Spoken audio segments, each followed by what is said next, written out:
হোং নমো ভগবতে বাসুদেবায় নমঃ। রাধে রাধে, হরে কৃষ্ণা। তো আজকের দিনটা কিন্তু অত্যন্ত গুরুত্বপূর্ণ একটা দিন। আমরা যে এত মাসে একাদশী পালন করি, তার মধ্যে সবথেকে শ্রেষ্ঠ একাদশী হচ্ছে আজকের দিনে। কেন বলো তো?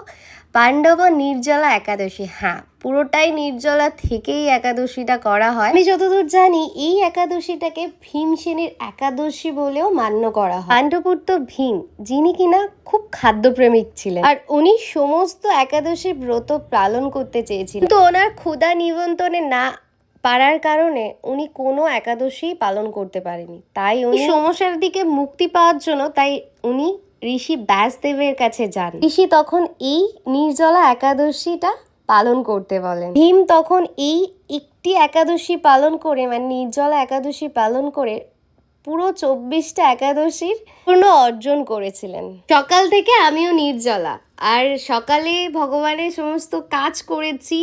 এখন রাতের বেলা হচ্ছে একটু সাবুর পায়েস বানিয়েছি। আর যেহেতু আমার প্রতিদিন রাত্রে মিষ্টি ভগবানের জন্য আসেই, আর আজকে যেহেতু একাদশী, বাইরের কোনো জিনিসই আমি ভগবানকে অফার করি না, তাই একটু গাজরের হালুয়া বানিয়েছি। চলো এখন আমি ভোগ আমার গোপাল সোনাকে অফার করি। চলো, তোমরা আজকের দিনটা কে কীরকমভাবে কাটালে অবশ্যই আমাকে কমেন্টে জানাবে। চলো, রাধে রাধে।